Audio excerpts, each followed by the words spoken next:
ওকে। আসসালামু আলাইকুম। আমি রোহিত সাবাস, দৈনিক সাবাস বাংলাদেশের স্পেন প্রতিনিধি। আপনাদের সাথে আপনাদেরকে স্বাগত জানাচ্ছি আমাদের আজকের এই লাইভটিতে। আপনারা যে যেখান থেকে শুনছেন আপনাদেরকে ওয়েলকাম আমাদের এই অনুষ্ঠানে।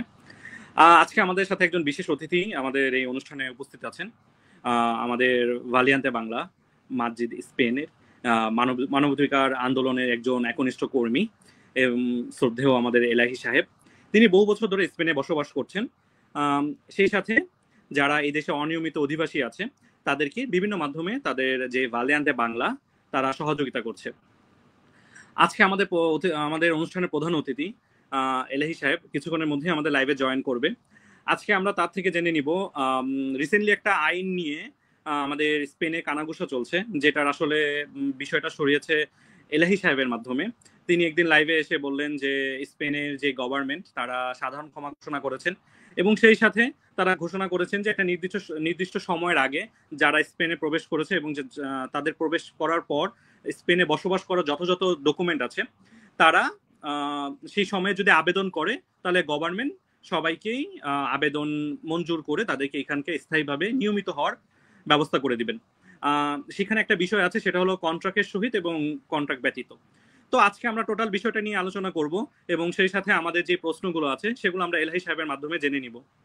তো আমি এলাহি সাহেবকে আমার স্ক্রিনে আমন্ত্রণ জানাচ্ছি। উনি অতি সত্বরই আমাদের স্ক্রিনে যুক্ত হয়ে যাবেন। আসসালামু আলাইকুম। ওয়ালাইকুম সালাম ওয়া রাহমাতুল্লাহ। ভাই, আশা করি রোহিত ভাই ভালো আছেন এবং আলহামদুলিল্লাহ আমি ভালো আছি। আপনি আমার কথা ধন্যবাদ আপনাদের দৈনিক সাবাস বাংলাদেশকে। যে সাবাস বলতে এইটা স্প্যানিশে বোঝায় যে আমরা আসলে একজন মানে নিখুঁত মানুষ সাবাস, এটাকে বলা হয় যে আমরা যেমন বালিয়ান্তে বাংলা সাহসী আর আপনারা হচ্ছেন সাবাস। দেখ, ভালো সুন্দর একটা নাম দিয়েছেন, ধন্যবাদ আপনাদেরকে। জি, আমরা আমাদের সাবাস দৈনিক সাবাস বাংলাদেশ, আমরা বাংলাদেশের সত্য প্রকাশে এক বিন্দু ছাড় দিই না এবং সেই সাথে যেহেতু আমি স্পেনে আছি তো আমাদের এখান থেকে নিউজ আসছে যে আমরা আপনার সাথে কমিউনিকেশন করে বিষয়টা সত্যটা সবার সামনে তুলে ধরি। তো আমি আশা রাখি অলরেডি আমাদের এই লাইভটা বিভিন্ন জায়গায় শেয়ার হয়ে গিয়েছে। তো আমি আপনাকে স্বাগতম জানাই আমাদের অনুষ্ঠানে।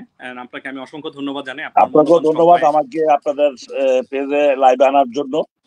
আমি আমার অ্যাসোসিয়েশন বালিয়ান্তে বাংলার পক্ষ থেকে এবং আমার পক্ষ থেকে আপনাদেরকে জানাই শুভেচ্ছা এবং স্বাগতম আপনাদেরকেও। ধন্যবাদ আপনার মূল্যবান সময় আসলে দিয়ে আমাদের সাথে জয়েন করার জন্য। তো জনাব এলাহি সাহেব, আপনাকে আমি প্রথমেই একটা বিষয়ে জানতে চাই যে আপনাদের যে ভালিয়ান্তে বাংলা এটার মূলত যাত্রাটা শুরু এবং সেই সাথে আপনি কিভাবে সম্পৃক্ত হলেন এবং আপনাদের এটার ভালিয়ান্তে বাংলা অ্যাকচুয়ালি কাজটা কি, আপনি যদি সংক্ষেপে আমাদেরকে সাথে শেয়ার করতেন। ধন্যবাদ রোহিত ভাই, আপনাকে প্রথমেই ধন্যবাদ আপনাদের সাবাস দৈনিক সাবাস বাংলাদেশকে।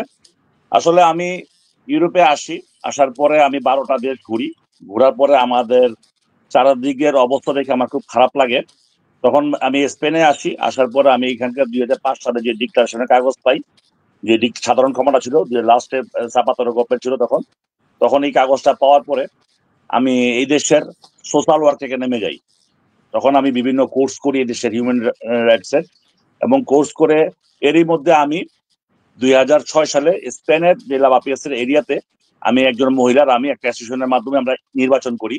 এটা এখনো আপনারা দেখবেন কমিউনিদাদ কনভিভেন্সিয়ার আমি সেকেন্ড পজিশনে ইমিগ্রেন্টের ফার্স্ট ভোটার আমি পাস করি। আমার সাথে ল্যাটিন আমেরিকানা ছিল। ওইখানেই তখন সিটি কর্পোরেশনের একটা সাইডে আমি কাজ করার একটা অনুমতি পাই ভোটের মাধ্যমে। তখন আমার এখানে বলতে হয়, তখন আমি এখানে নতুন ছিল, অনেক বাংলাদেশ আমাকে চিনতো না। তখন বাংলাদেশি 71টা ভোট আমাকে দিয়েছিল, যারা আজকে অনেকেই এখন ইংল্যান্ডে অবস্থান করছেন। তাদের কাছে আমি মানে কৃতজ্ঞতা প্রকাশ করি যে তাদের সেই মূল্যায়নটা, তাদের যে ভালোবাসাটা আজকে আমাকে এখানে নিয়ে আসছে। এরই মধ্যে আমরা যখন কাজ শুরু করি আমি তখন ইংলিশে কথা বলতাম এখানকার সেবা কেন্দ্রে, আর ওরা আমাকে বলে ওটা ট্রান্সলেট করতে স্প্যানিশ আর হচ্ছে ইংলিশে। এর মধ্যেই আমাদের 2007-6 থেকে শুরু করে ইয়েতে সেউতাতে প্রায় আপনার 70 জন লোক ছিল। 70 জন লোকের ওইখানে আমাদের এক বাংলাদেশে বলে আসছিল ওইখানে যে ওই ক্যাম্পে আল কায়দার সংগঠনের লোকজন, এরা ওদেরকে আটকায় দিছে, ওদেরকে আর এই পারে আসতে দিত না। তখন ওরা আমার সাথে বলার পরে তখন আমি ওদেরকে নিয়ে আন্দোলন শুরু করি। এই আন্দোলনের প্রথম ইয়েতে আমি তখন প্রথম কাগজ পাই, কাগজ পেয়ে আমি প্রথম 2007-এ আমি দেশে যাই। তখন দেশে যাওয়ার পরে এই 33 জন লোককে আপনার দেশে ফেরত পাঠা দেয়।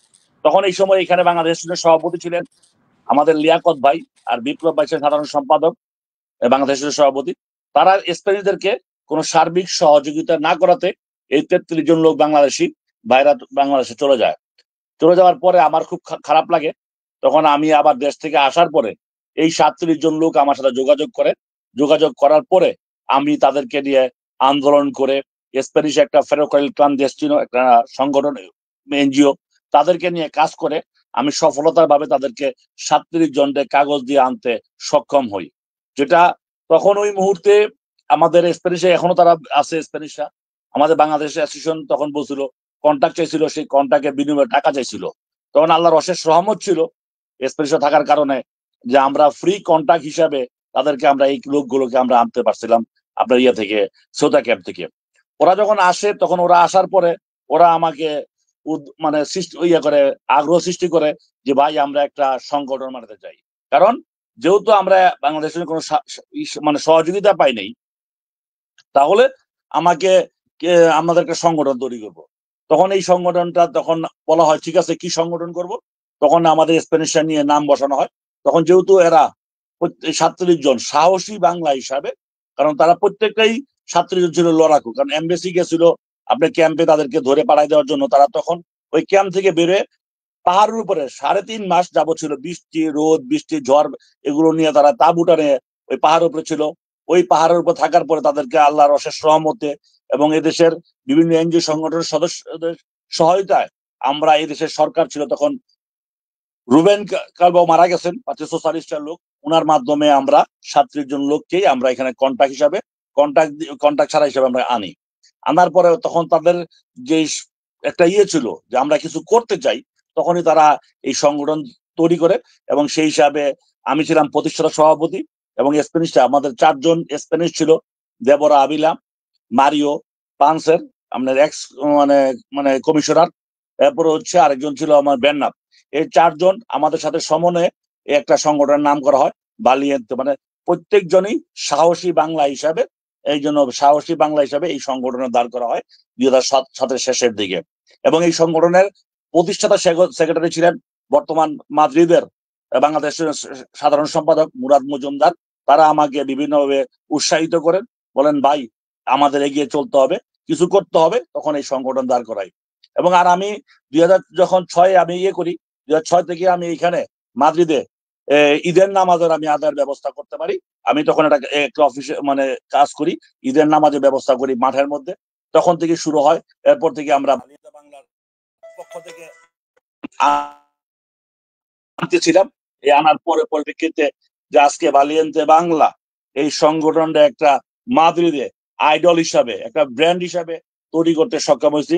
আমার সহযোদ্ধা ছিলেন যে রমিজউদ্দিন সরকার, সিলেট মৌলভীবাজার বাড়ি, এবং আমাদের একটা সংগঠনের কার্যকরী পরিষদ আছে 19 জন। এই 19 জন সদস্য নিয়ে আমরা এই আজ পর্যন্ত আমরা এখানে আসতে সক্ষম হয়েছি। এবং আপনারা জানেন এই দেশের বিভিন্ন সংগঠনের সাথে মিলে আমরাই প্রথম মাদ্রিদে 2020 সালে যখন করোনা হয়, তখনই আমরা এই ভালিয়েন্তে বাংলা করোনার সময় প্রথম আমরা এই লাভা পিয়াসে আমরা খাওয়া দাওয়ার ব্যবস্থা তৈরি করি। এবং মসজিদে বাংলাদেশ মসজিদে খোলার ব্যবস্থা করে। এদিকে এখানে আমাদের এলাকায় 5টা খ্রিস্টানদের ইয়ে আছে, গির্জা আছে, তারা পারে নাই। যদি 5টা আমাদের মসজিদ খুলে, আজকে মারা গেছেন আমাদের মসজিদের ক্যাশিয়ার, হ্যাঁ, এই উনার ঢাকা বাড়ি হারুন ভাই, উনার অবদান বলতে হয়। উনি আমাকে বললেন ভাই মসজিদ খালি রয়েছে, মসজিদ খুলতে বলেন না কেন। তখন আমাদের মসজিদের সভাপতি খোরশেদ আলম মজুমদার ভাই, উনি ইংল্যান্ড ছিলেন, উনি এখানে বলেন ঠিক আছে মসজিদ খুলে দেওয়া হইলো। এই কারণে আমরা খুলে দেওয়ার পরে আমরা কাজ করে এই করোনার সময় আমরা ঘরে ঘরে মানুষের খাওয়া পৌঁছাইছি, ঘরে ঘরে থার্মোমিটার ব্যবস্থা করছি দোকান থেকে আপনার ঘরে যারা, এবং তখন মেডিকেল দেরকে হাসপাতালে এবং বিভিন্ন জায়গায় আপনি হোস্টেল এবং ফার্মেসিতে মানে ভাষা সমস্যা ছিল, আমরা তখন ব্যবস্থা করলাম। তখন দেখা যাচ্ছে আমরা পারি না, স্প্যানিশ নিয়ে আমরা একটা কর্মশালা তৈরি করি, যেখানে 15 জন ট্রাদুক্টর মানে ইন্টারপ্রেটার হিসাবে, অনুবাদকারী হিসাবে আমরা কাজ করে একটা গ্রুপ তৈরি করি। সেই গ্রুপের কারণে আমরা স্পেনে একটা ভালো জায়গাতে অবস্থান করতে পারছি, এবং সবসময় আমরা আমাদের উৎসবগুলো, যেমন 21শে ফেব্রুয়ারি, স্বাধীনতা মার্চ, এই সমস্ত কাজগুলো করে আসছে। এবং আমাদের এই এই অ্যাসোসিয়েশনের মাধ্যমে আমরা মাদ্রিদে আপনার রোজার ঈদ, কুরবান ঈদ ব্যবস্থা করি, এবং যে কোনো ব্যাপারে আমরা এই আন্দোলনের সেই শরিকটা হই আর কি। তো সেই হিসাবে আমাদের বালিয়ান্তে বাংলার কাজটা শুধুমাত্র যে আমরা কমিটির জন্য, বাংলাদেশ কমিটি বাদে আমরা চেষ্টা করি যে এই দেশের যে বিভিন্ন অ্যাসোসিয়েশন গুলো আছে তাদের সমন্বয়ে আমরা কাজ করি। এই জন্য আজকে আমরা এতটুকু পর্যন্ত যেতে পারছি। এই জন্য আজকে বালিয়ান্তে বাংলা এত সুনাম। আসলে আমার শেষ মুহূর্তে এমন একটা আসছে এই মুহূর্তে যে আমাদের সংগঠন অনেকেই ব্যস্ত কাজে কামড়ে, কিন্তু এই পরবর্তীতে এই বালিয়ান্তে বাংলাকে মনে হয়েছে কি আমি একজন আমার নিজের সন্তান হিসাবে ভালোবেসে ফেলছি। এটা আমার সহধর্মী যিনি আছে সেও জানে, যে এবং স্পেরিসও জানে যে আমি আমার এই সংগঠনকে আমার সন্তান হিসাবে, যেমন আমার যে ছেলে মেয়ে, আমি মনে করি বালিয়ান্তে বাংলা আমার আরেকটা ছেলে মেয়ে, তৃতীয় সন্তান হিসাবে মনে করি। এই সংগঠনকে ভালোবেসে আমি মাদ্রিদে এই সংগঠনকে শুধু মাদ্রিদে না, এখন পুরো স্পেনে আমি একটা আইডল হিসাবে তৈরি করতে পারছি। এটা আল্লাহর অশেষ রহমত এবং সবার ভালোবাসা, এবং কিছু মানুষ যারা আমাকে সার্বিক সহায়তা করে তাদেরকেও আমি কৃতজ্ঞতা প্রকাশ করছি। এই বলে আমি আপনাদেরকে বালিয়াদ্দা বাংলার বর্ণনাটা দিলাম আর কি। সেই সাথে আমরা বালিয়াদ্দা বাংলা আরো কাজ করি, যেখানে দেখবেন যে করোনার সময় আমরা বিভিন্ন আগে 2007-এ এখানে স্পেনে রাস্তার মধ্যে মানুষ নামে, মানে পুলিশ চেক করতো, প্যান্ট ট্যান্ট খুলে ল্যাংটা করে চেক করতো। আমরা তখনই আমাদের বালিয়াদ্দা বাংলা এবং এই দেশের সংগঠনের মানে সাথে একতা প্রকাশ করে এই আন্দোলন করে সেই যে রাসিজম, মানে বর্ণবাদী যে মানে আপনার করা হতো আপনার মানে বিদেশিদেরকে, সেইটা আমরা দূর করতে সক্ষম হয়েছি। এবং আমরা এখন এই বালিয়ান্তে বাংলা এদেশের কাকে বলা হয় আপনার বাড়ি ঘর থেকে আরম্ভ করে শিক্ষা ব্যবস্থা থেকে আরম্ভ করে এবং সবার সমান অধিকার আদায়ের ব্যাপারে এবং সবার জন্য কাগজ চাই বলে আমরা এই আন্দোলনগুলো এই দেশের অ্যাসোসিয়েশন গুলোর মাধ্যমে কাজ করে যাচ্ছি। আমরা শুধুমাত্র যে বাংলাদেশ আমরা আমরা বাংলাদেশ কমিটি না, আমরা চেষ্টা করি স্পেনের সাথে বিভিন্ন কাজে কাজ মিলে। আপনারা জানেন যে 15 মানে 15 যেই আন্দোলন হয় ওখান থেকে একটা রাজনৈতিক সৃষ্টি হয়। তারাই ছিল আমাদের বেশ অনেক ফ্রেন্ড সার্কেল। তারা আজকে বিভিন্ন ইয়েতে তারা মন্ত্রী, এমপি এবং কমিশনার হিসাবে তারা আছে। তাদের সাথে আমাদের একটা সুসম্পর্ক, এবং তারাও জানে বা এই দেশের সরকারও জানে যে বালিয়ান্তে বাংলা কি করছে। আমরা কোনো যে মুখে একটা আর একটা ফোকাসে নাই, আমরা একটা সংগঠন, মানবাধিকার সংগঠন। যে সংগঠনের বিদ থাকতে হবে, সত্য নিষ্ঠা কণ্ঠবলী থাকতে হবে, যে অন্যায় করতে হবে তার বিরুদ্ধে কথা বলা হচ্ছে আজকে অ্যাসোসিয়েশন সাহসী বাংলার নৈতিকতা। এই জন্য আমরা স্পেনে হয়তো বাংলাদেশ কমিটির কাছে আমরা জানি না কিরকম, ভালো না, ওই জন্য অনেকে মামলা করছেন। আজকে 4টা মামলা নিয়ে মাথায় নিছি। আর স্পেনিশদের কাছে বালিয়ান্তে বাংলা একটা আইডল হিসাবে একটা সবাই সুপরিচিত আমরা অর্জন করতে সক্ষম হয়েছি। আর পুরোটাই বলতে হবে আল্লাহর অশেষ রহমত ছিল বিধে আমরা এই কাজটা করতে পারছি। এবং আমি আল্লাহর রহমতে এখন স্প্যানিশ নিয়েছি আমার সাথে একজন কাজ করার জন্য। আমরা সামনে আমাদের নতুন কার্যকরী পরিষদ তৈরি করব, কারণ একা আর পারা সম্ভব না, অনেকটা উঠাই নিয়ে আনছি। আমি এখনো আপনার কি বলে মেডিকেল ছুটিতে 16 মাস, তারপর আমি যথেষ্ট পরিশ্রম করে আমি হাসপাতাল থেকে তারপরে এসে বিভিন্ন প্রোগ্রাম, বিভিন্ন মিটিং মিছিলে যোগদান করে আজকে এই বালিয়ান্তে বাংলাকে বাংলাদেশ কমিউনিটির স্পেনের মাদ্রিদের বুকে এটাকে একটা জায়গায় পৌঁছানোর জন্য পৌঁছাতে পারছি, সেটা সবচেয়ে কৃতজ্ঞতা। এবং আপনারা জানেন কিনা, বার্সেলোনা যখন টেররিস্ট হামলা করা হয়েছিল এই মাদ্রিদে, এই ইতিহাস রচনা করছে বালিয়ান্তে বাংলা আজুন সিটি কর্পোরেশনে। এই আপনার ইসলামী ফোবিয়া মানে ইসলাম লিব্রে এই নিয়ে একটা মিছিল করা হয়েছিল, এবং এদেশের সরকারি পর্যায়ের বিভিন্ন কমিশনার, বিভিন্ন ডিজি, বিভিন্ন সবাই এই এই মিটিং এ পার্টিসিপেট করছে। এটা একটা অনন্য হিস্টোরি ভাবে বালিয়ান্তে বাংলা তৈরি করতে পারছে, যেগুলো এখনো ছবি আপনার আছে আমাদের ফেসবুকে, আমরা জমায় রাখছি। মানুষ আমরা মুখে বলি না, আমরা কাজ করে কথাগুলো বলার চেষ্টা করি। এই এখন আল্লাহ যদি হায়াত দাস করে, আল্লাহ যদি আমাদেরকে, আমার শরীর বাচ্চা, আমি চিন্তাধারা আছে যে বালিয়ান্তে বাংলা না, এই বাংলাদেশ কমিউনিটি কিছু দেওয়ার জন্য। কারণ আমি বিদেশে আসছি, আমার আমার ফ্যামিলি পরিবারও ছিল আল্লাহর অশেষ রহমতে রাজনৈতিক ছিল, অসহযোগ আন্দোলনের নেতা ছিল। আমি 24 পরগনার জমিদারের নাতি। আমার গ্রামের বাড়ি ব্রাহ্মণবাড়িয়া বৈশর সাববাড়িতে। আমি এখানে কোন ধান্দাবাজি অথবা কোনো ইয়ে করতে, আমি আমার ফ্যামিলি যারা আছে সবাই জানে আমাকে এখন আমার সাথে দেশের সাথে যোগাযোগ আছে, আমার ফ্যামিলির সবাই আমাকে ভালোবাসে, এই হিসাবে কাজ করে যাচ্ছি ভালিয়েন্তে বাংলার। আমার ফ্যামিলি ঈশ্বরের জন্য কাজ করে যাচ্ছে, দোয়া করবেন। ধন্যবাদ আপনাকে, ধন্যবাদ জনাব এলাহি, আপনার সুন্দর আপনাদের ভালিয়ান্তে বাংলার যেই কার্যক্রমগুলো আমাদের মাঝে তুলে ধরার জন্য আপনাকে অসংখ্য ধন্যবাদ। এবং শুনে ভালো লাগছে যে আপনারা আসলেই দীর্ঘকাল ধরে, দীর্ঘ সময় ধরে যারা অনিয়মিত অধিবাসী সহ যারা আমাদের কমিউনিটির মানুষগুলো, বাংলাদেশের মানুষগুলো বিভিন্ন সমস্যার সম্মুখীন হচ্ছেন, বিভিন্ন চ্যালেঞ্জ ফেস করছেন, আপনারা খুব সুন্দরভাবে তাদেরকে সহযোগিতা করছেন এবং মানবাধিকারের যে অনন্য দৃষ্টান্ত। আপনাকে একটা কথা না বলে নয়, আমরা আন্দোলনের ফসল হিসাবে 2018 সালে জুলাই মাসে আমাদের এই অফিসটা এখন আমি ভালিয়েন্তে বাংলায়, এটা 20 মিটার অফিস। এই 20 মিটার অফিসে 3,500 লোকের এনপাদ্রামেন্ট ব্যবস্থা করছি, প্রথম দিছি সবাইকে ফ্রি, যেটা মাদ্রিদের ইতিহাসে এখনো বাংলাদেশ কমিউনিটি 40 বছর ইতিহাসে যা করতে পারে নাই, সেটা আমি করে দেখেছিলাম 2018 সালে। আমরা সেই বিষয়ে অবগত আছি, যে আমরা সেই বিষয়ে অবগত আছি এবং ধন্যবাদ আপনার এত সুন্দরভাবে আপনাদের ভালিয়ান্তের বাংলার যেই বিষয়গুলো তুলে ধরার জন্য। আপনি জেনে খুশি হবেন যে অলরেডি আমাদের সাথে লাইভের বাংলাদেশ থেকে বিভিন্ন জেলা থেকে তারা যুক্ত হয়েছে এবং এর সাথে আমরা দেখতে পাচ্ছি বিভিন্ন বিভিন্ন ইউরোপের বিভিন্ন দেশ থেকে, বিশেষ করে ফ্রান্স, ইতালি, বিভিন্ন সবাই যুক্ত হয়েছে। হ্যাঁ, আমরা ধন্যবাদ আপনাকে জনাব এলাহি, আপনি খুব সুন্দরভাবে আপনাদের কার্যক্রমগুলো তুলে ধরেছেন আমাদের মাঝে এবং আপনি খুব সুন্দরই বলেছেন। হ্যাঁ, আমাদের যারা বাংলাদেশি যারা আছি বা বিভিন্ন যারা অনিয়মিত অধিবাসী আছে, যারা বিভিন্ন সময় চলাচলের সময় যেই সমস্যাগুলো ফেস করে থাকি, আপনারা খুব সুন্দরভাবে সেই চ্যালেঞ্জগুলোকে মোকাবেলা করে আমাদের জন্য, যারা অনিয়মিত অধিবাসী আছি তাদের জন্য খুব সুন্দর সহযোগিতা করে দিয়েছেন। এবং সেই সাথে আপনাকে একটা প্রশংসার কথা বলতেই হয় যে আপনারা 3,500-এর উপরে এনপার্টমেন্টের ব্যবস্থা করে দিয়েছেন, যেটা অলরেডি বার্সেলোনার অনেকেই জানে যে মাদ্রিদ থেকে এনপার্টমেন্টের ব্যবস্থা করা হয়েছে। আচ্ছা, সেই সাথে জনাব এলাহি আপনাকে আমি কিছু প্রশ্ন করতে চাই। আমরা তো এতক্ষণ শুনলাম যে আপনাদের কার্যক্রম এবং আপনাদের যাত্রা। তা জনাব এলাহি, কিছুদিন আগে আপনি লাইভে আসছিলেন, এসে একটা ঘোষণা দিলেন যে যারা অনিয়মিত অধিবাসী দীর্ঘকাল সময় ধরে স্পেনে বসবাস করছে, স্পেনের গভর্নমেন্ট তাদেরকে সাধারণ ক্ষমা ঘোষণা করেছে। তো জনাব এলাহি, আপনি যখন এই কথাটা বলেছেন, এই কথাটা বলার পরে স্পেনে যারা বিশেষ করে ইন্ডিয়ান, পাকিস্তান এবং বাংলাদেশি কমিউনিটি, যে অনিয়মিত অধিবাসী যে লোকগুলো আছে, তাদের ভিতরে একটা আলোড়ন সৃষ্টি হয়েছে। তারপর, কারণ আপনি জানেন কিছুদিন আগে আমাদের 20 মে থেকে যে আরাইগো লেবোরাল যে ব্যাপারটা আছে, সেখানে কাগজ জমা দেওয়ার একটা প্রক্রিয়া দিন শুরু হয়েছে। এর মধ্যেই আপনি একটা সংবাদ নিয়ে আসছেন। তো এটা আনার পরেই যে কমিউনিটি গুলো আছে, সেই কমিউনিটি গুলোর ভিতরে একটা আলোড়ন সৃষ্টি হয়েছে।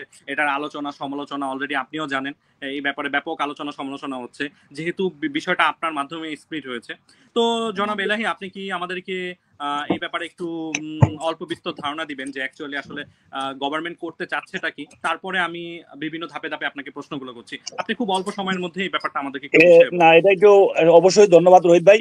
আমি প্রথমে বলবো আপনাকে, 2020 সালে যখন এই দেশে করোনা ভাইরাস আক্রমণ করে, তখন এই দেশের অবৈধ ব্যক্তিদেরকে তখন সরকার কোনো প্রকার সাহায্য সহযোগিতা করে নাই, কারণ যেটা অন্যান্য ইউরোপীয় কান্ট্রিতে করছে সেটা করে। তখন থেকে আমরা এই প্রথম এই ভালিয়েন্তে বাংলা দরজার সামনে আমরা বুকে লিখে আমরা বিভিন্নভাবে আমরা আন্দোলন করি যে সবার জন্য কাগজ চাই।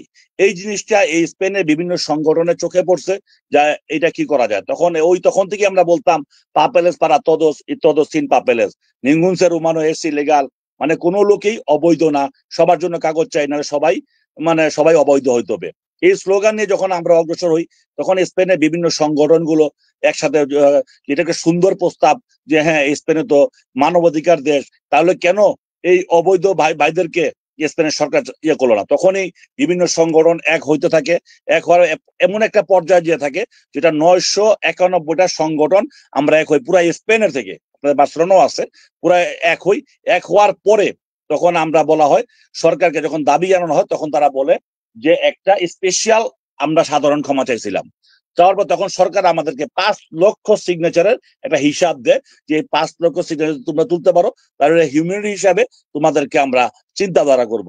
যখন আমরা যখন চিন্তাধারা করি, তখন আমরা 2022 সালে আমরা 7,713,713 ফিরমা আমরা জমা দিই এই দেশের সংসদে, যেটা স্পেনের ইতিহাসে, স্পেন জন্ম হওয়ার পর থেকে এতজন লোক তারা কোনো স্প্যানিশ চায় নাই যেভাবে ইমিগ্রেন্ট দেওয়া হোক, মানে ইমিগ্রেন্টদেরকে সহযোগিতা করুক, যেটা স্পেনের ইতিহাস সৃষ্টি করা হয়েছে। যখন এটা করা হয়, তখন তারা আমাদেরকে একটা হুইসেল দিছিল। তখন আপনি করোনার পরে তখন নিয়ে আসছে একটা হলো সুযোগ নিয়ে আসছে আড়াইগো লেবরাল, আড়াইগো সোশিয়াল। আড়াইগো সোশিয়াল কিন্তু 3 বছরের ছিল, আর আড়াইগো লেবরাল হচ্ছে 2 বছর ছিল। যদি যে আড়াইগো লেবরালে 8 মাস মানে 6 মাস আপনি সোশ্যাল দিবে, তাকে 2 বছর পরে সে কাগজ জমা দেবে।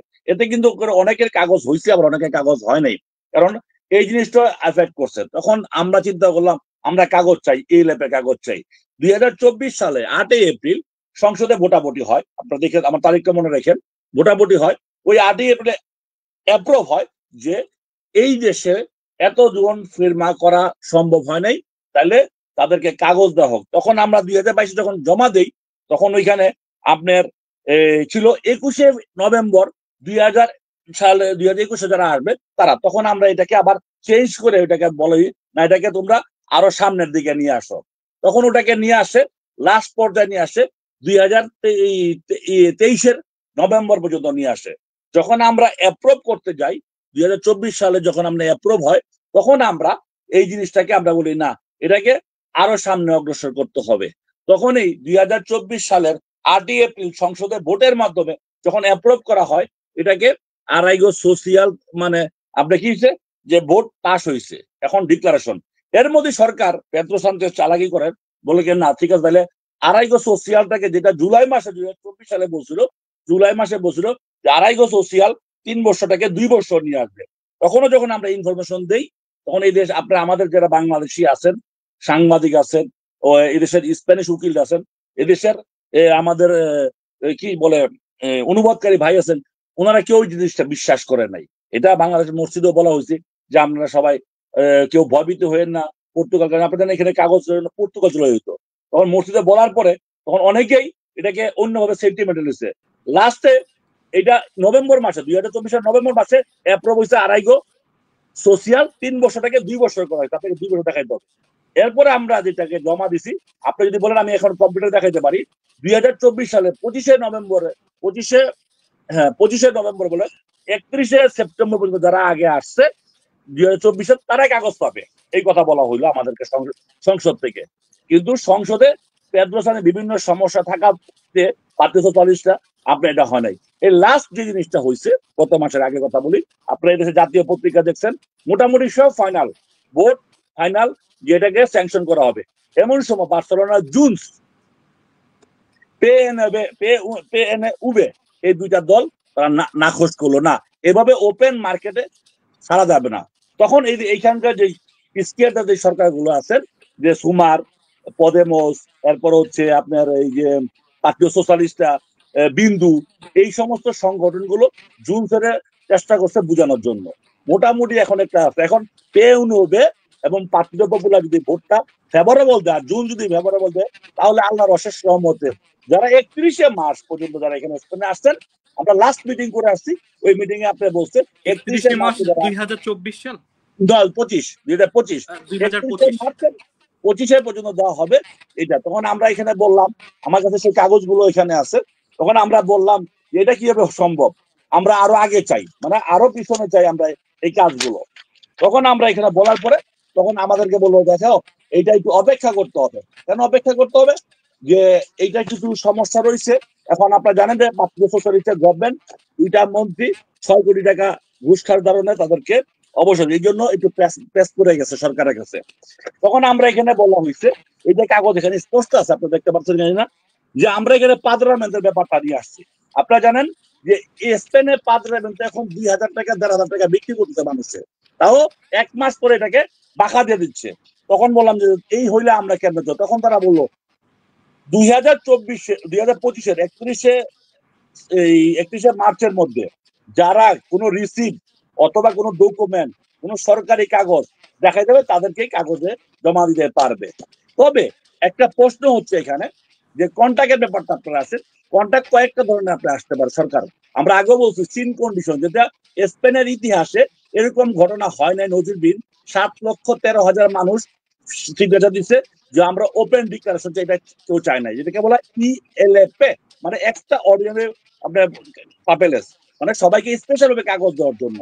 এইখানে যে কন্ট্রাক্টের ব্যাপারটা বলা হয়েছে, সেই কন্ট্রাক্টের ব্যাপারটা হচ্ছে কয়েকটা ভাবে হবে। যারা এজাইল করছে, আপনারা জানেন কি, যারা এজাইল শুধু বাংলাদেশ করে নাই, এজাইল করছে আরো বিভিন্ন ল্যাটিন আমেরিকান থেকে আরম্ভ করে আফগানিস্তান, সিরিয়া, হ্যাঁ বিভিন্ন দেশে আছে। এখানে 4.5 লক্ষ লোক আছে এজাইলদারি। যে এই লোকগুলো কাগজ হবে না, এই নতুন রেগলা নিয়ন্ত্রণ করছে, এই নতুন রেগলা 2 বছরের 2.5 বছরের কাগজ হবে না। কারণ যতক্ষণ পর্যন্ত আপনার নেগেটিভ না হয়েছে, নেগেটিভ হওয়ার পরে 8 মাস পরে সে কাগজ জমা দিতে হবে।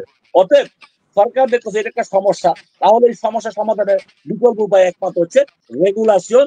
যা এইটা হলো মানে সবাইকে কাগজ দেওয়ার জন্য। আপনারা দেখছেন আমরা শরণার্থী দিবসে এই কথাটাই আবার তুলে নিয়ে আসছি। এইখানে সংসদে যে কাগজটা আপনার আছে আমি দেখাতে পারি, কিন্তু এখানে স্পষ্ট কন্ট্রাক্টের ব্যাপারে কয়েকটা ঘটনা আছে।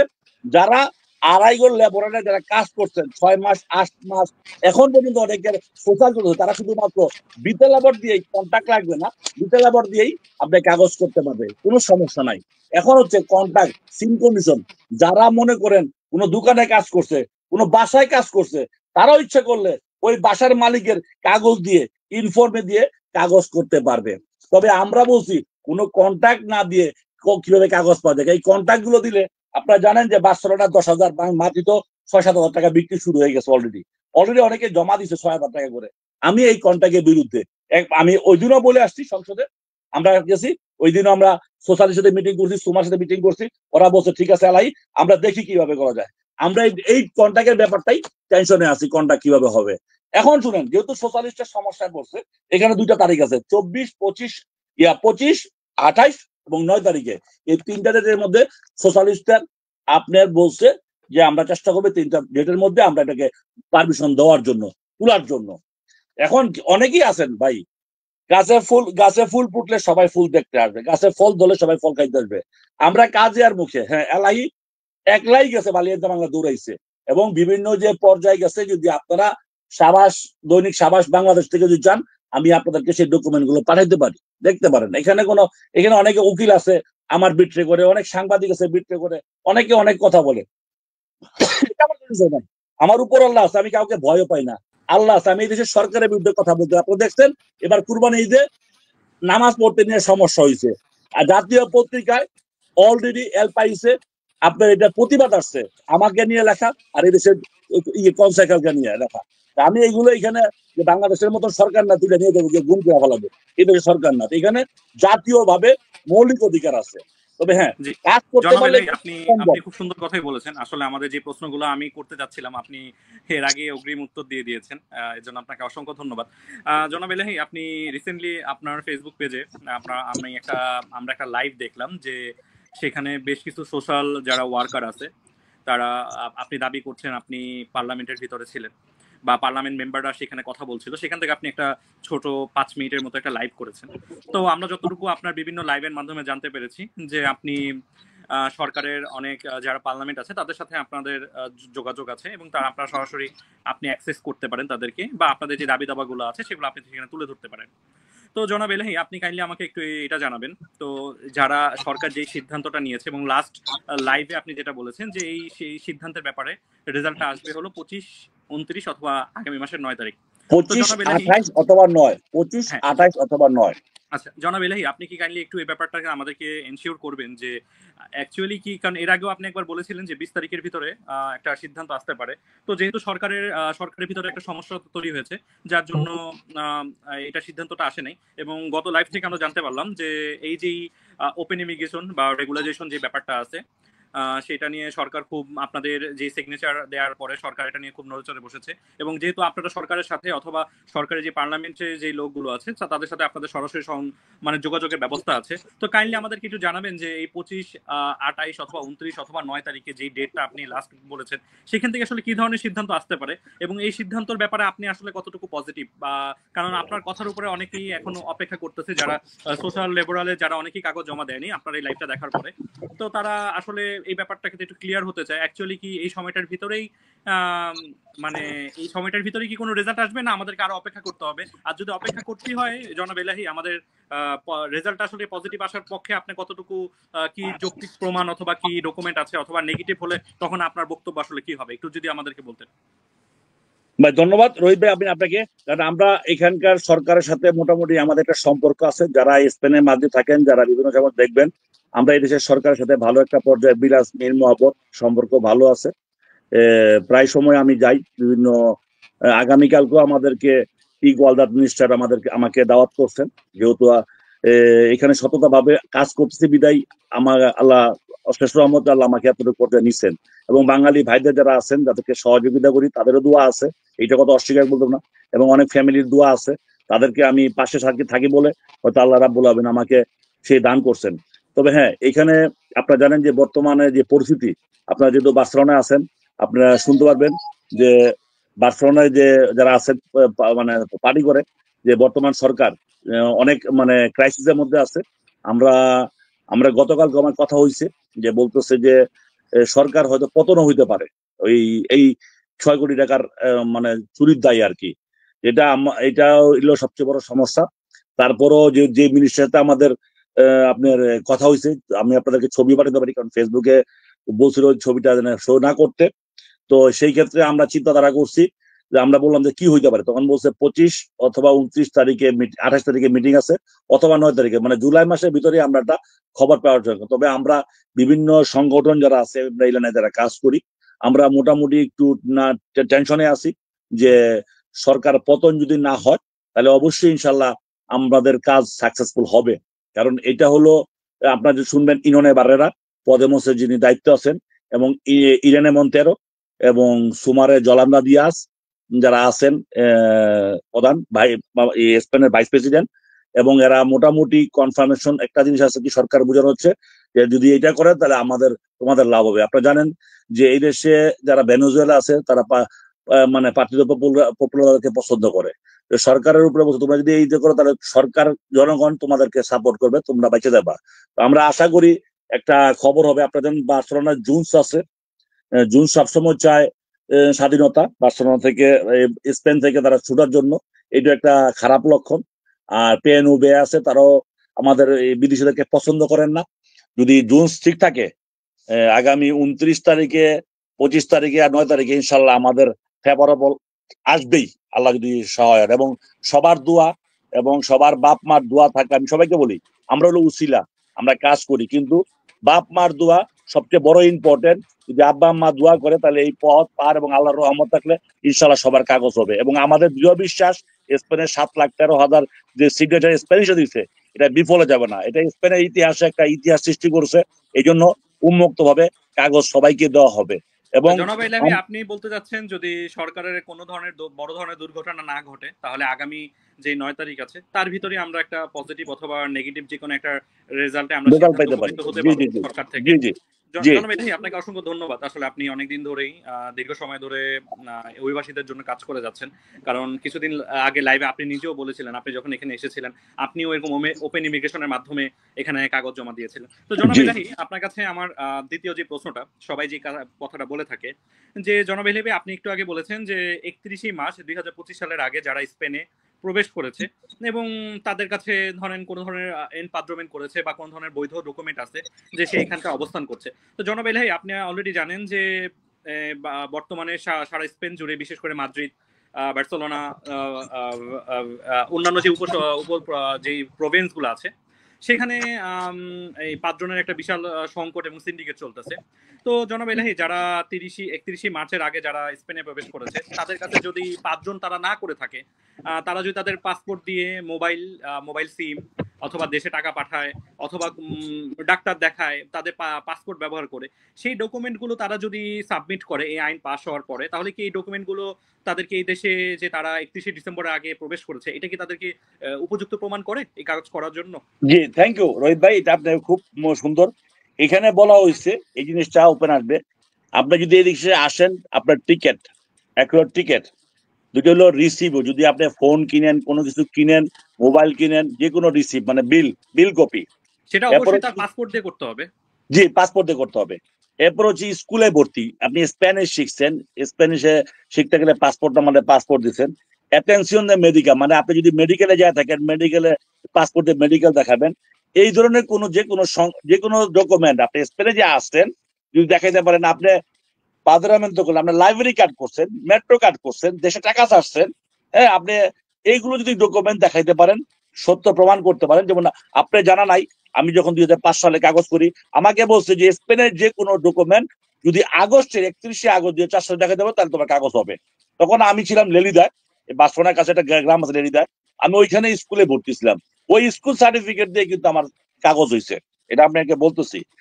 এইখানে যে সরকারে এখন এখন ডিজিটাল সরকার, এখন ডিজিটাল মুড, এখন বর্তমান স্পেনে প্রগতিশীল সরকার। এই সরকারের চিন্তাধারা হচ্ছে, এই সরকার জানে আমরা কি করতেছি, এই সরকার জানে যে আমরা কি ধরনের শয়তানি করতেছি, এই সরকার জানে কারা মাফিয়া, এই সরকার জানে কারা কি করতেছে, সবই তাদের অবগতি আছে। নাহলে আমার 4টা মামলা এভাবে তো আমি একদম সব শেষ হয়েছিলাম, কথা বুঝছেন? তো ওই ক্ষেত্রে বলছে যে কোনো ডকুমেন্ট সরকারি পর্যায়ে যদি আপনি দিয়ে থাকেন, যেমন আসেন এই বাসের টিকিট অথবা কেউ আপনার প্লেনের টিকিট অথবা এই দেশে কোনো ডকুমেন্ট আপনার সরকারি ভাবে তৈরি করা আছে, ওটাই আপনার যথেষ্ট আর কি। যদি আপনি পুলিশে ধরা খাইছেন অর্থাৎ পুলিশে ধরা খাইছেন, আমরা এই কথাটা এখন এইভাবে ক্লিয়ার করতে পারি যে যারা 31শে মার্চের আগে আসছেন এবং যারা 5 জন করতে পারেনি বা ঘরের ঠিকানা বানাতে পারেনি, তাদের কাছে যদি পাসপোর্ট ব্যবহার করে কোনো ধরনের ভ্যালিড ডকুমেন্ট থাকে, তাহলে যদি এই আইনটা পাস হয় তাহলে তারা এই ডকুমেন্ট দিয়েই তারা তাদের প্রুফ করতে পারবে যে তারা সেই সময়টাতে স্পেন বা সেই সময়টার আগে স্পেনে তারা অবস্থান করছিল। জনাব আপনাকে ধন্যবাদ। না এখন ওইটাই না, একটা কথা, এখন কেউ যদি ডকুমেন্ট করে আবার ফ্রান্স চলে যায় অথবা পর্তুগাল চলে, তারা যদি ধরা পড়ে তাহলে কিন্তু তাদের কাগজ কিন্তু হবে না, এটা কিন্তু মনে রাখেন। এটা কিন্তু আবার একটা জিনিস আছে। ধন্যবাদ জনাব এলহাই, আপনি খুব একটা গুরুত্বপূর্ণ পয়েন্ট বলেছেন। আমি যদি এটাকে এভাবে বলি যে যারা এই দেশে কাগজ করে, সেটা যে কোনো ধরনের কাগজই হোক, করে যদি অন্য কোনো দেশে চলে যায় এবং সেই দেশে যাওয়া অবস্থায় যদি সেই দেশের পুলিশের কাছে কোনো ধরনের ডকুমেন্ট তাদের কাছে চলে যায়, ফিঙ্গার চলে যায়, বা তাদেরকে পুলিশ ধরে মুলতা দেয় বা জরিমানা করে, তাহলে সেটা তাদের প্রিভিয়াস যে ডকুমেন্ট স্পেনে করা হয়েছে সেটা দেনাগাদা বা বাতিল বলে গণ্য করা হবে। জনাব এলহাই, অবশ্যই ধন্যবাদ আপনাকে সুন্দর একটা ইনফরমেশন দেওয়ার জন্য। জনাব এলহাই, সবচেয়ে গুরুত্বপূর্ণ যে প্রশ্নটা আসিল অ্যাজাইলেম যেটা আমরা বলি, বা যে এই দেশে যারা আশ্রয় নিয়েছে, রাজনৈতিক আশ্রয় বা মামলা করেছে, তো জনাব এলাহি আপনি জানেন যে 20 মে যে আইনটা পাশ হয়েছে, সেই আইনে বলা হয়েছিল যে 20 মের আগে যদি তাদের আসিল ও দেনাগাদা না করা হয়, তাহলে এটা যদি কন্টিনিউ চলে, তাহলে তাদেরকে আবার পুনরায় 20 মের পরে তাদেরকে পুনরায় আবার 2 বছরের হিস্টোরি করে দেন তাদেরকে আবার নতুন করে জমা দিতে হবে।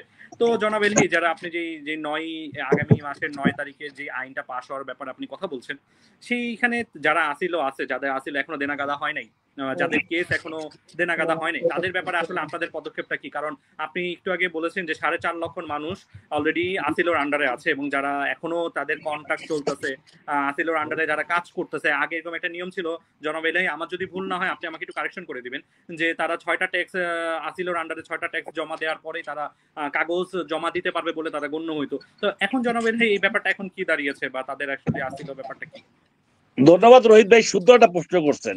যারা আমরা এই দেশের উকিল কিন্তু অনেকে আছে, ভালো আছে, হাতের 5টা আঙুল কিন্তু সমান না। প্রথমে বলতেছে আপনাকে 5টা আঙুল যদি সমান না, সব উকিলও কিন্তু সমান না। আমরা গত সপ্তাহের আগেও কিন্তু অনেকেই স্কুল সার্টিফিকেট এগুলো দিয়ে কিন্তু কাগজ জমা দিছে, কন্ট্রাক্ট জমা দিছে। নতুন রেগলামিento যেটা 20 তারিখে আপনার হয়েছে, 20 মে থেকে, এটার মধ্যে অনেক কিছু এখনো ফাঁক রয়েছে। পার্টি সোশ্যালিস্টের যে মন্ত্রী উনি বলছেন যে এটা গত এই সোমবারের আগের সোমবার থেকে এটা অ্যাপ্রুভ করা হয়েছে, কিন্তু যেহেতু স্পেশাল মানে ইএলএফ এ এক্সট্রা অর্ডিনারি কাগজ যেহেতু ডিক্লারেশন আসতেছে, তাহলে ওগুলো সব বাদ দিয়ে এই ব্যাপারে যে নতুন কার্যক্রমে নতুন কাগজ জন্য তাহলে 4.5 লক্ষ লোকের কাগজ হয়ে যাবে। ওই জন্য শর্ত সাপেক্ষই তারা এই ডিক্লারেশনটা আসতেছে। এই জন্য 4.5 লক্ষ না, মোট 5,20,000 লোকের কাগজ হওয়ার জন্য এখন স্পেন প্রবাসী অবস্থান করছেন টোটাল। কারণ এর মধ্যে 4.5 লক্ষই হচ্ছে আপনার অ্যাজাইলদারি। আর যারা বলতেছে যে বিভিন্ন আপনার এই যে উকিল যারা বিভিন্ন সরাজ হিউমার, এগুলো মিথ্যা কথা। কোথাও জাতীয় মানে এখানে তো আপনি জানেন যে বয়ে মানে যে এখানে যে যারা এই প্রজ্ঞাপন জারি হয়, এখনো এই ধরনের কোনো প্রজ্ঞাপন জারি সরকার থেকে করে নাই। এটা ভুল কথা। এটার একটা সংশোধন এই ইএলএফ এর সাথেই আসবে। অতএব কাউকে ভয় পাইতে হবে না। সবাই যারা এজাইল করছেন, বাংলাদেশের এজাইল অল্প কয়জন, সর্বোচ্চ 5 থেকে 7,000, এর বেশি হবে না। কিন্তু এখানে 4.5 লক্ষ লোক আছেন যারা বিদেশি, তারা এই এজাইলের ভিতরে আন্ডারে আছেন। আমি একটু ক্লিয়ার একটা ব্যাপারে আমি নিজেও একটু জানতে চাচ্ছি যে যাদের বর্তমানে এজাইল বা আসিল যারা এখনো কন্টিনিউ আছে, নতুন আইনটা পাস হলে যাদের এখনো দেনাগাদা হয় নাই বা যাদের কোনো রেজাল্ট আসে নাই, তারা কি এই অ্যাজাইলো চলাকালীন অবস্থায় আরেক প্রোগ্রামে অ্যাটেন্ড করতে পারবে? আমরা যেহেতু জানি অ্যাজাইলো এই দেশে থাকার জন্য পারমিশন নেয়া, তাকে এদেশে পারমিট দেয়া। তো অলরেডি তো সে একটা পারমিটের ভেতরেই আছে। তো এই একটা পারমিটের ভেতর থাকা অবস্থায় সে কি আরেকটা কাগজের জন্য আবেদন করতে পারবে, যদি না ততক্ষণ পর্যন্ত তার দেনা না হয়? এই না, ব্যাপারে ইএলএফ এর ব্যাপারটা অ্যাকচুয়ালি কাগজে এটা পারবে, এটা এই জন্য ওই আইনটা ওইভাবে তৈরি করে দিচ্ছে দিচ্ছে দেওয়ার জন্য। যখন সার্কুলেশনটা হবে তখন আপনারা বুঝতে পারবেন কি বলে দিচ্ছে এখানে। এটার মেয়াদ থাকবে, অনেকে ভয় পাওয়ার দরকার নাই। এটা ওরা বলছে 6 থেকে 1 বছরের ভিতরে টাইম দিবে স্পেশাল কাগজটা জমা দেওয়ার। কারণ অনেক দেশ যেমন ল্যাটিন আমেরিকান বলছে ওদের পুলিশ ক্লিয়ারেন্স বিভিন্ন কাগজপত্রে আনতে গেলে মিনিমাম 6 থেকে 7 মাস লেগে যায়। তো এই জন্য সরকার এই জনাব টাইম এলাহি, আমি একটু ইন্টারাপ্ট করি। আপনার এই কথাটাতে একটু সমালোচনা সৃষ্টি হতে পারে। আপনি যেহেতু বলেছেন যে আসিলও থাকা অবস্থায় তারা নতুন যে 9 তারিখে যদি আইনটা পাশ হয়, তারা আসিলও দেনাগাদা না করেও নতুন আইনে তারা জমা করতে পারবে। তো এই কথা সাপেক্ষে কি আপনার কাছে কোনো প্রমাণ আছে যে একটা রাজনৈতিক আশ্রয় থাকা অবস্থায় সে আরেকটাতে আবেদন করতে পারবে? এটা যে হ্যাঁ, প্রমাণ তো অবশ্যই আছে, কারণ প্রমাণ তো না থাকলে তো কাজ করবো। কারণ এখানে স্পষ্ট লেখা আছে যে, আমি আপনাকে কাগজটা দেখাই, একটু অপেক্ষা করেন, আমি দেখাচ্ছি বলছি।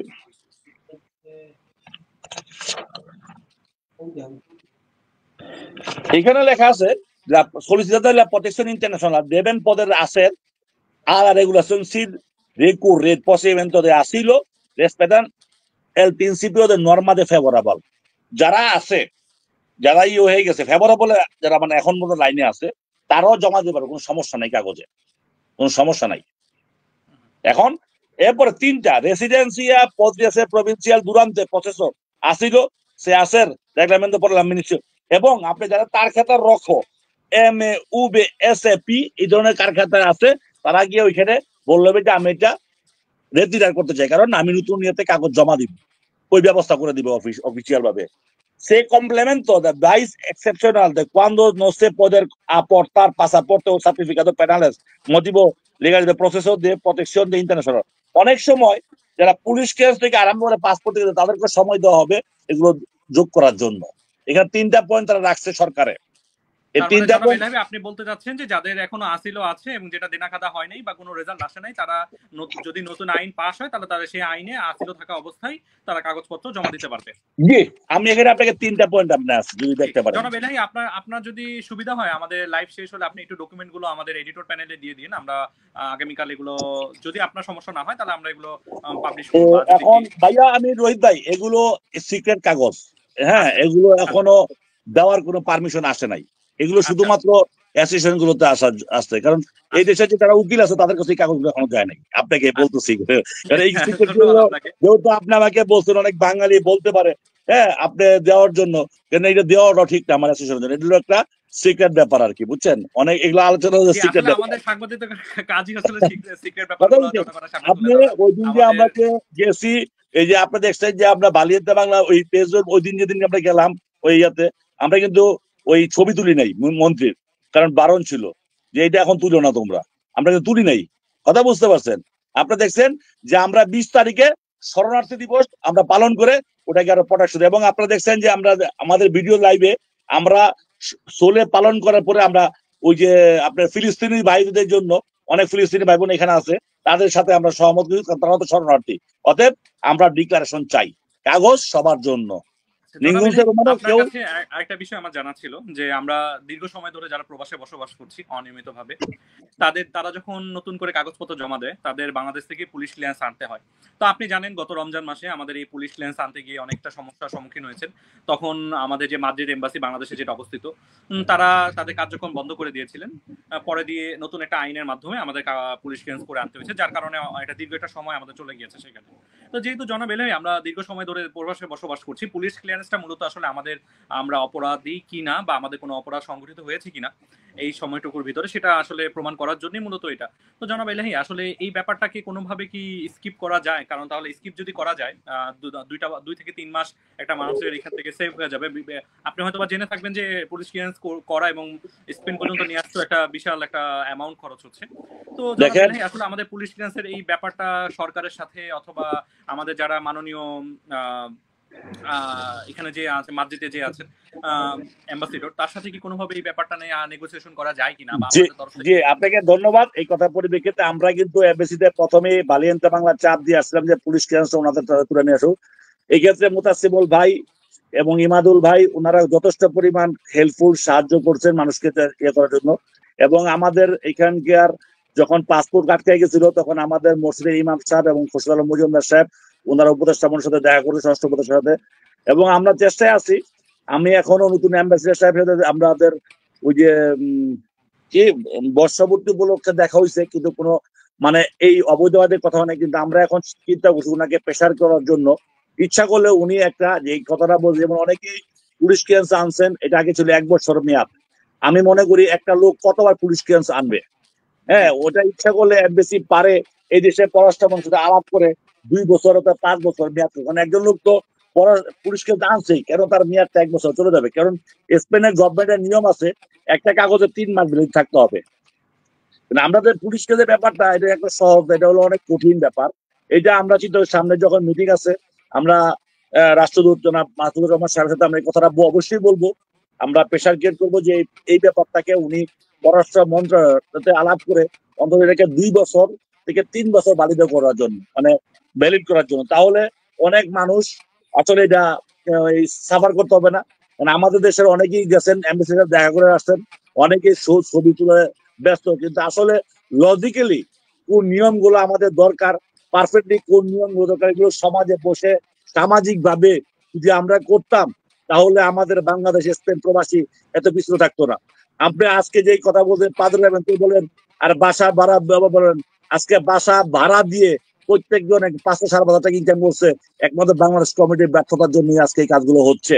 কারণ মনে করি আমরা যখন আঞ্চলিক সংগঠনগুলোর আমরা আমরা কি আইওয়াস করি, আমরা পরিচিত যেখানে 5 থেকে 8,000 10,000 টাকা খরচ হয়, ওই টাকাগুলো যদি আমরা প্রত্যেকটা আঞ্চলিক ভিত্তিক বাসা ভাড়া নিয়ে মানুষকে রাখতাম, তাহলে আজকে আমাদের মানুষগুলোর 5,000 ব্যবসা হয় না, মানুষগুলো অশান্তি থাকে না। আমরা এখানে, আমি একটা দেশের সন্তান, বাংলা, আমি প্রথম বাংলাদেশি, কিন্তু আমার বাংলাদেশে আমার ডিস্ট্রিক্ট হচ্ছে ব্রাহ্মণবাড়িয়া, কিন্তু আমি মাদ্রিদে আজ পর্যন্ত চিন্তা করি নাই। শুধুমাত্র আমি 64 ডিস্ট্রিক্টকে নিয়ে চিন্তা করছি। কেউ পাঁচরাবেন তো বলতে পারবে না এখানে সিলেটের সবচেয়ে বেশি লোক, 1500 লোক সিলেটের লোক জেনে বেশি পাঁচরাবেন তো পাইছে এখানে। আপনি আসলে সঠিক কথা বলেছেন, ধন্যবাদ এলহাই সাহেব আপনাকে। এটা আপনি আসলে আমাদেরকে যথাযথ। করতে হবে। আঞ্চলিক সংগঠন চিন্তা করে যে আমরা ভালো কিছু করবো, মাদ্রিদে ভালো কিছু করা সম্ভব, সেই ক্যাপাসিটি আছে।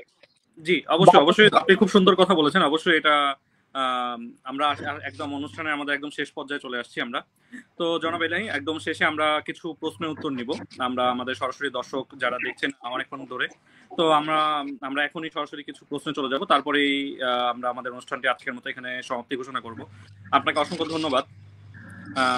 আপনাকে অসংখ্য ধন্যবাদ আপনি আমাদেরকে সময় দেওয়ার জন্য। আমরা আমাদের এডিটর প্যানেলের যে এডিটর সাহেব আছেন, আপনি যদি কিছু প্রশ্ন আমাদেরকে স্ক্রিনের সামনে তুলে ধরেন তাহলে আমাদের খুব উপকার হবে। সেই সাথে বলা হয়েছে যে আসিলো নিয়ে অনেকেরই প্রশ্ন ছিল, সেটা আমরা অলরেডি জেনে গিয়েছি যে যদি নতুন আইন পাশ হয় তাহলে আসিলোর যেই থাকাকালীন অবস্থায় সে তার নতুন কাগজপত্র জমা দিতে পারবেন। এটা এলআই সাহেব কিছুক্ষণ আগে আমাদেরকে ক্লিয়ার করেছেন। আর পুলিশ ক্লিয়ারেন্সের ব্যাপারটাও আমাদেরকে ক্লিয়ার করেছেন এর মধ্যে ইতিমধ্যেই।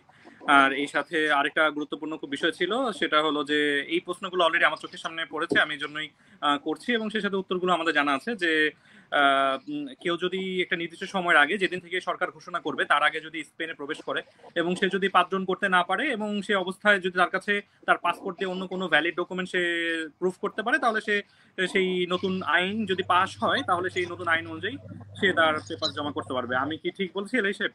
জি, জি, জি, এটা ঠিক বলছেন। আপনার পাম্পায়াতে একটা প্রশ্ন আসছে, ভাই পাসপোর্টে যদি কোনো ভিসা থাকে তাহলে কি কোনো সমস্যা হবে কিনা? অবশ্যই এটা সুন্দর প্রশ্ন, এটা আমাদের পোহাইতে হবে। আপনারা জানেন যে নতুন যে আইনটা হয়েছে 2 বছরের আইন, নতুন রেগলামেন্ট, তো এই রেগলামেন্ট স্পষ্ট করে যে দেশ থেকে আপনার ভিসা থাকবে, যে দেশে আপনি ইয়ে থাকবে, ওই দেশ থেকে আপনার পুলিশ ক্লিয়ারেন্স আনতে হবে। ওই ক্ষেত্রে আপনি পাসপোর্ট গুলোকে ঠিক করে নেবেন। আমরা জানি আমাদের কি সমস্যাগুলো, এই সমস্যা তৈরি করার জন্য পাসপোর্ট হার না হারাইয়ে আমরা আপনার আমরা আচ্ছা আমরা সেটা আসলে আমরা ওপেনলি আলোচনা নাই করি। তারা যদি কোনো নতুন কোনো তার তার যদি অন্য কোনো দেশের ভিসা থেকে থাকে তাহলে অবশ্যই তার পাসপোর্টে ওই দেশের পুলিশ ক্লিয়ারেন্স লাগবে, অথবা সে অন্য কোনো ব্যবস্থা করে নিতে পারে। আচ্ছা, এলহি সাহেব, আপনার কাছে একটা জানতে চাইছে একজন ভাই, দর্শক, আমাদের সম্মানিত দর্শক জানতে চাইছে সে যে এই নতুন আইনটি পাস হওয়ার সম্ভাবনা আসলে কতটুকু? আমাদের কাছে বালিদানের কাছে আমরা আশা করতেছি এখন যে যদি সরকার যদি আমাদের যদি মানে না পড়ে যায় এই সরকার, মানে প্রগতি সরকার, তাহলে আমরা 100% রাইট যে আমরা এটা পাচ্ছি খুব শীঘ্রই। এখন সরকারের উপর ডিপেন্ড করতেছে, কারণ আপনারা জানেন সরকারের বর্তমান অবস্থা খুব নাজুক এবং বিভিন্ন ভাবে চেষ্টা করতে সরকার থাকার জন্য। যদি সরকার যদি থেকে যায় তাহলে ইনশাল্লাহ আমি 100% গ্যারান্টি যে এটা আমরা পাচ্ছি। আচ্ছা, ধন্যবাদ এলহি সাহেব। আমরা আসলে আর কোনো প্রশ্ন না যাই, আমরা এখন আমাদের অনুষ্ঠানটা, আমাদের 30 মিনিট করার কথা ছিল অলরেডি, এটা 50 আমি মিনিট। রোহিত ভাইকে একটা মেসেজ দিয়ে যাবো, আপনার যেহেতু দৈনিক সাব্বাস, আমাদের বা অনেক বাংলাদেশি ভাইয়েরা এখনো অনেক ভালো ভালো কাজ ছেড়ে বাহরাইন, বিভিন্ন মিডল ইস্ট থেকে এবং ইউরোপের বিভিন্ন জায়গা থেকে কাজ ছেড়ে স্পেনে আসতেছেন। দয়া করে আমি একটা কথা বলবো, কাজ ছিলে কান নিচে এই কথা শুনে আসবেন না। আপনি এখানে মোট 3 বছর থাকতে হবে, 2 বছরের তো নিয়ম, আর 3 বছর লাগবে আপনার হাতে কাগজ পাইতে। অতএব আপনার কাজ ছুঁয়ে, ভালো কাজ ছুঁয়ে, স্পেনে এখন কাজের অবস্থা খুব ক্রাইসিস, বাসার অবস্থা ক্রাইসিস, পাত্রা মন্ত্রের অবস্থা ক্রাইসিস, দাঁড়ালে ভরপুর। অতএব আপনি যে আসতেছেন আপনি চিন্তা ভাবনা করে আসবেন। এইটা এখন অনেকেই অবস্থা খারাপ, চলে যাওয়ার চেষ্টা করতেছে। অতএব ওই যে আমরা ইউটিউবের কথায় স্পেন গেলেই কাগজ, এইভাবে চিন্তা করে কেউ আসবেন না। জি, ধন্যবাদ এলহি সাহেব আপনাকে। আসলে আপনি আপনি আসলেই ঠিক বলেছেন যে বর্তমানে আসলেই স্পেনের ভাষা সংকট, সেই সাথে কাজের সংকট। যারা 2-3 বছর ধরে বসবাস করছে অনিয়মিত, তাদেরই খুব সংকট। যারা নতুন আসছে তাদের জন্য আরো বেশি সংকট। আর এখানে জীবনযাত্রার মান এখন অনিয়মিত অধিবাসীদের জন্য আসলে একদম খুব সংকীর্ণ হয়ে গিয়েছে। ধন্যবাদ আপনাকে এলহি সাহেব, আপনাকে আপনার আসলে এত মূল্যবান সময় আমাদেরকে দেওয়ার জন্য। আমি সবসময় আপনার সাথে যারা আছে আমি চেষ্টা করি অন্তত সঠিক পরামর্শ, মানে সঠিক কথা বলার জন্য আর কি। আমার শরীর ভালো না, যারা দেখতেছেন লাইভে, যদি আল্লাহ আমাকে সুস্থ রাখেন, যদি সুস্থ রাখেন, আমি কথা দিচ্ছি আপনাদেরকে, আমি বাংলাদেশ কমিটি এবং স্পেনের জন্য কিছু একটা ভালো করে যাবো। আর যদি মরে যাই, মাফ করে দিবেন সবার কাছে, আমি একটা কথা বলি। ধন্যবাদ এলহি সাহেব আপনাকে, আপনার আসলে গুরুত্বপূর্ণ আলোচনাগুলো আমাদের মাধ্যমে শেয়ার করার জন্য। এবং আমরা যারা এতক্ষণ ধরে, প্রায় 1 ঘন্টা হয়ে গেছে, আমাদের আসলে অনুষ্ঠানটা করার কথা ছিল 30 মিনিট, তো যাই হোক, এই 1 ঘন্টা ধরে যারা আমাদের অনুষ্ঠানটা দেখছেন তাদেরকে অসংখ্য ধন্যবাদ। আমরা আশা করি এলহি সাহেবের যে গুরুত্বপূর্ণ আলোচনাগুলো, সেটা দিয়ে অনেক বিষয় ক্লিয়ার হয়ে গিয়েছে। পূর্বে যাদের এই প্রশ্নগুলো ছিল, আমি আপনার পেজ প্রায় সময় ফলো করি এবং সেখান থেকেই আসলে প্রশ্নগুলোই কালেক্ট করি, আপনার প্রশ্নগুলো কালেক্ট করা। আর ধন্যবাদ আপনাকে, আবারও আমি ধন্যবাদ দিতে চাই আপনার একদম মূল্যবান সময় আমাদেরকে দেওয়ার জন্য। এবং এই আপনার সাথে আজকে এই সাক্ষাৎকারের মাধ্যমে অনেকগুলো প্রশ্ন জট খুলে গিয়েছে, এবং সেই সাথে যারা আমরা অনিয়মিত অধিবাসী আছি তাদের আসলে অনেক উপকার হয়েছে এই প্রশ্নগুলোর মাধ্যমে। তো আমরা এখন অনুষ্ঠান থেকে বিদায় নিচ্ছি। আমি ধন্যবাদ দিতে চাই আমাদের সামনে এবং পিছনে যারা কাজ করেছেন এবং আমাকে যারা এই প্রশ্নগুলো গুছিয়ে দিয়েছেন। আমরা পরবর্তীতে আবার কোনো এক সময় আমরা আবার কোনো এক গুরুত্বপূর্ণ ব্যক্তিকে নিয়ে স্পেনের কোনো আপডেট, অথবা আমাদের যদি আইনটা পাস হয়, তখন আমরা আবার এলহি সাহেবকে অনুরোধ করব আমাদের লাইভে আবার এসে তার অভিব্যক্তিগুলো তুলে ধরার জন্য এবং বিস্তারিত বলার জন্য। অথবা আইনটা যদি আসলে পাসও না হয়, কেন হলো না, এই বিষয়ে আমরা বিস্তারিত কোনো এক সময় আলোচনা করব। ধন্যবাদ সবাইকে। এলহি সাহেব, আপনার যদি একদম শেষ 30 সেকেন্ডে কিছু বলার থাকে বলতে পারেন। আমি প্রথমে ধন্যবাদ জানাই দৈনিক সাবাস বাংলাদেশকে, যে আপনারা এই দায়িত্ব নিয়েছেন মানুষের কাছে পৌঁছানো সংবাদ একটি, মানে তারের মতো মানুষের কাছে পৌঁছে দেওয়া ডিজিটাল থেকে আপনারা যেটা সংবাদ বাহক হিসাবে প্রচার করছেন, আমি আপনাদেরকে সবার মঙ্গল কামনা করছি। যারা স্টুডিওতে কাজ করেন তাদের প্রত্যেককে ধন্যবাদ। আপনারা এই 1 ঘন্টা আমার এই বক্তব্য শুনলেন। হ্যাঁ, এই আমি যদি কোনো বিরক্তি হয়ে থাকি আপনারা ক্ষমা পাচ্ছেন। আর সবার কাছে একটা কথা বলবো, অপেক্ষা করুন, তাড়াহুড়া কিছু দরকার নাই। অনেকেই 2 বছর 2.5 বছর অপেক্ষা করে, 3 বছর, একটু অপেক্ষা, ভালো কিছু আসতে পারে, সে আশা আকাঙ্ক্ষা নিয়ে আছি। আল্লাহর কাছে দোয়া করুন। আমি সবসময় বলি, বাপ মার দোয়া সবচেয়ে বড় কথা, ওইখানে দোয়া নেন, ইনশাল্লাহ আমাদের সবার মনে আশা পূর্ণ হবে। আর একটা কথা বলবো, দোয়া আমার জন্য করবেন। আমি অসুস্থ, আমাকে হাসপাতালে ভর্তি হতে হবে আবার, হ্যাঁ, জানি না কোন সময় ডাক আসলে, তবে যতক্ষণ সুস্থ আছি আপনার জন্য কাজ করবো, এতটুকু আমি কথা দিয়ে গেলাম। আপনাকে আমরা দোয়া করি আপনি খুব দ্রুত সুস্থ হয়ে যান। আর আমরা এর মধ্যেই অনুষ্ঠান থেকে বিদায় নিচ্ছি। আসসালামু আলাইকুম ওয়া রাহমাতুল্লাহি ওয়া বারাকাতুহু। ধন্যবাদ সবাই আপনাদের। আসসালামু আলাইকুম।